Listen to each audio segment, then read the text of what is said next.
Era uma vez um jovem formado em ciência da computação, que era um cara que não era muito bom em nada. Ele era um cara que era mais ou menos em várias coisas, mas não era nota 10 em nada. E ele, assim como várias outras pessoas, ele tinha o sonho de ser concursado. Então ele estudou para concurso, ele ficou classificado em alguns concursos, e ele acabou sendo aprovado em um bom concurso. Ele virou analista de TI do Cepromat. Em um certo momento, antes dele ser chamado para esse concurso, ele teve uma ideia de criar uma startup na área de educação. E ao longo de 3 anos ele tocou as duas coisas simultaneamente. Então, horário comercial, trabalhando no governo, e fora do horário comercial, no horário de almoço, de noite, feriado, ele estava tocando essa ideia dele. E a ideia dele começou a dar certo. E ele começou a se desmotivar um pouquinho em ser servidor público. E em certo momento ele falou, eu vou largar de ser servidor público e vou tocar a minha empresa. Todo mundo falava, você está louco, rapaz? Como assim? E, na verdade, até a hora que eu trouxe para casa, minha mãe quase infartou. Mas, pois é, ela sobreviveu.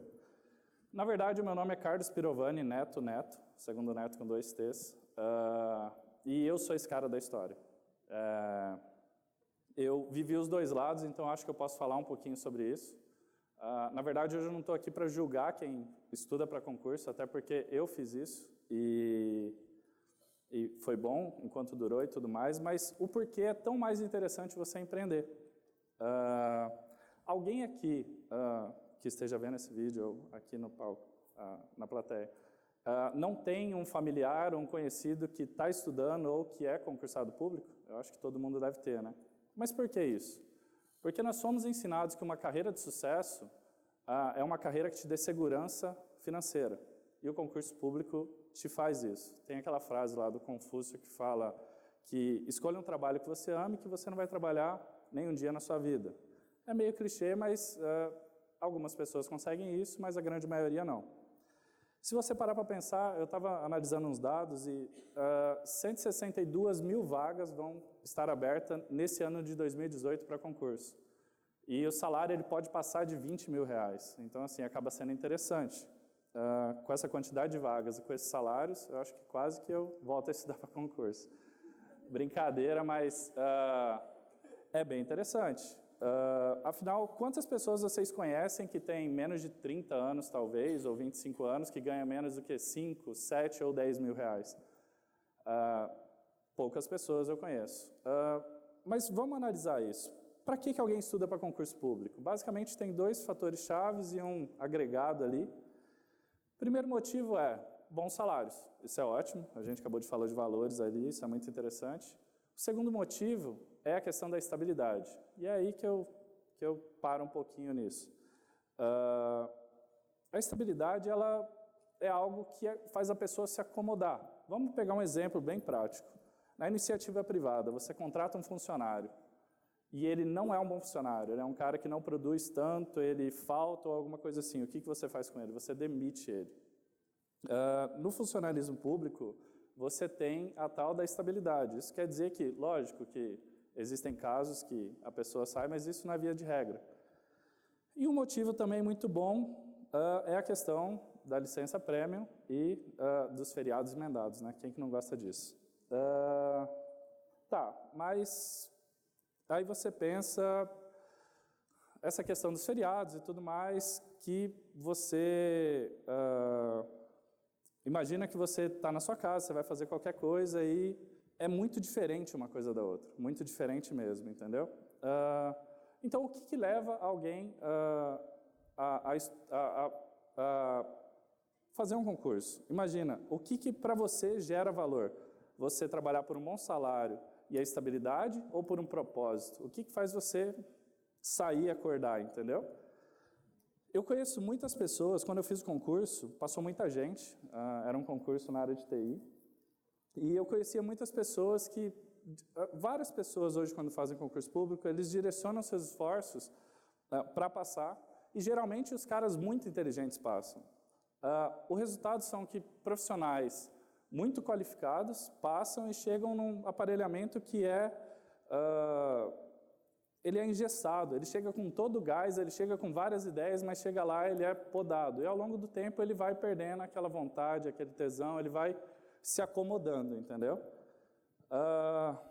Eu não sou um desses caras fora de série, igual eu estava falando, mas só que eu vi vários colegas que eram recém-formados, que vieram da iniciativa privada e que tentaram implementar coisas novas. Eles trouxeram ideias novas, eles tentaram mudar processos, tudo isso com a finalidade de conseguir entregar um valor maior, conseguir ser diferente, conseguir inovar e tudo mais. Mas o que acontece é que eles não conseguiram, eles foram podados ali. E aí o que acontece é que você vai perdendo e aí você vai se tornando um funcionário comum com a cara de funcionalismo público. Não é uma crítica, tá? Lógico que existem diversos outros profissionais que são diferenciados e que trabalham pra caramba e tudo mais. E foi isso que me fez perder um pouco a vontade e me pedir para sair. Lógico que isso estava atrelado à minha empresa começar a ter um certo destaque e tudo mais. Então, com isso, eu consegui focar 100% e ficar full time na minha empresa. Mas, afinal, o que é ser empreendedor? Eu encontrei uma frase no site do Sebrae que fala que empreendedores são pessoas dedicadas, corajosas, capazes de correr riscos calculados, focadas, persistentes, que estão sempre identificando oportunidades e agindo. Aí você me fala, tá, isso é uma definição geral, mas, Carlos, eu não tenho todas essas características. Beleza, eu também não. Provavelmente eu não tenho metade disso. Mas eu tentei, e eu estou conseguindo. Então, você não precisa ter todas essas características, basta você tentar, você querer. Quem aqui nunca teve uma ideia e tentou levar isso? Falar, pô, eu vou conseguir mudar o mundo, eu vou conseguir ganhar dinheiro, que seja. E eu vejo também muita gente comentar, quando a gente fala de empreender, mas eu sou empreendedor desde pequeno, eu, com 12 anos de idade, eu já empreendia, eu nasci empreendedor, tipo, ótimo para eles. Eu não nasci empreendedor. O meu primeiro negócio foi Estuda.com e eu estou aqui até hoje. Então, eu estou aprendendo a empreender, então. Qualquer um de vocês pode fazer isso, qualquer pessoa, independente de idade, de formação ou qualquer coisa. Ainda por cima, eu tenho um probleminha que me acompanha há muito tempo, que é meio complicado, que se chama TDAH. É um tal de transtorno por déficit de atenção e hiperatividade. Por isso vocês ficam andando assim de um lado para o outro. Isso acontece. Então, por causa disso, eu sou, muito esquecido. Eu sou inquieto. Eu começo as coisas e geralmente não termino. Mas isso não fez eu desistir. Tanto que hoje eu estou aqui. Então, eu enfrento mais dificuldades do que uma pessoa normal, mas eu estou aqui e, na verdade, eu tenho até que agradecer ao meu sócio, à minha família, por sempre estar me apoiando.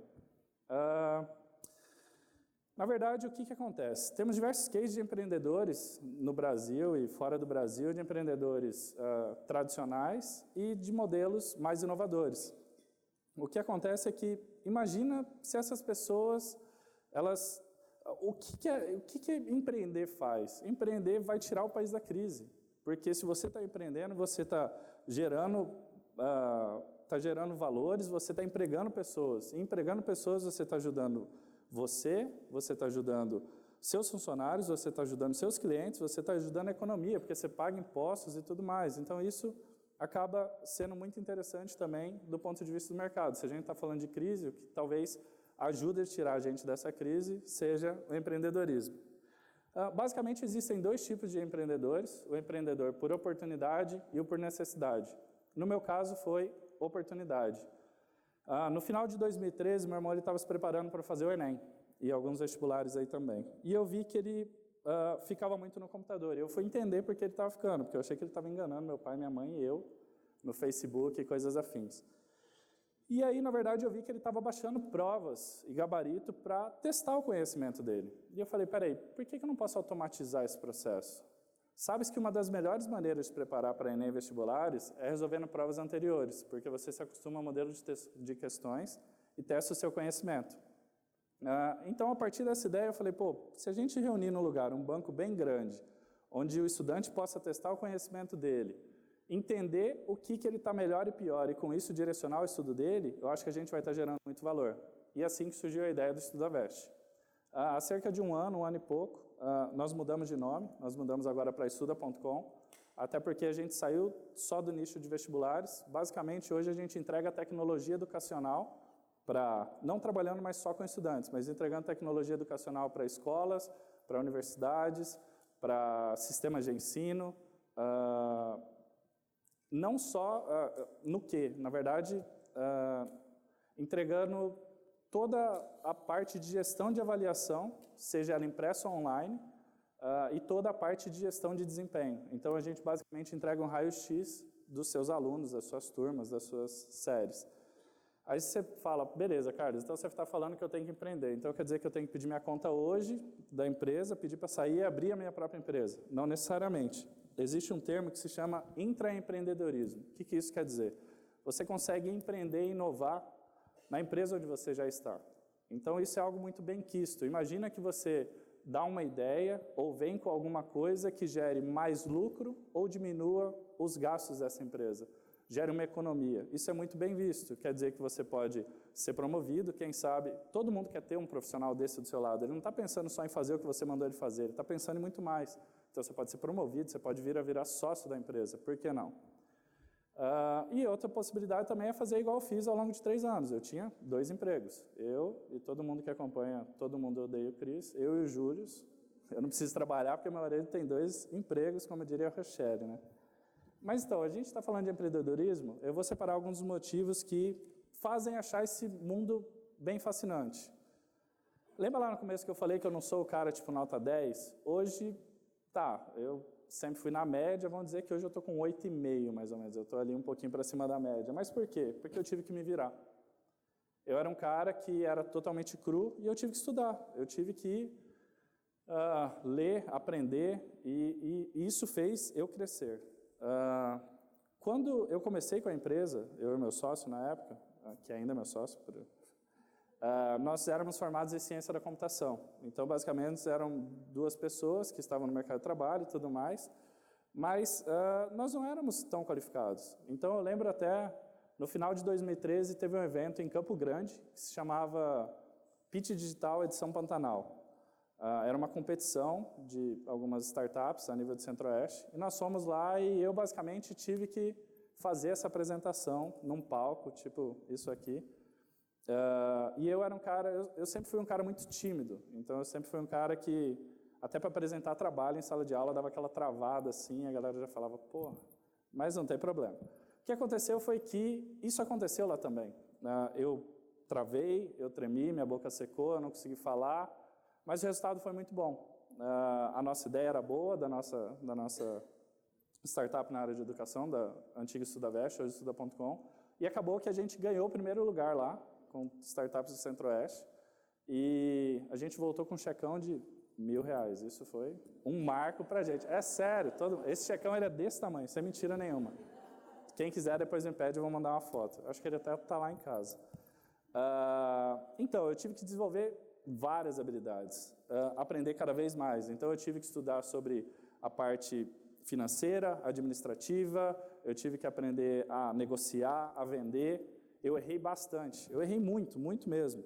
Até porque eu sou um cara que estou empreendendo na área de educação, que tem uma formação em ciência da computação. Tipo, qual a minha experiência para isso? Mas como eu disse, eu vi uma oportunidade e a gente foi atrás.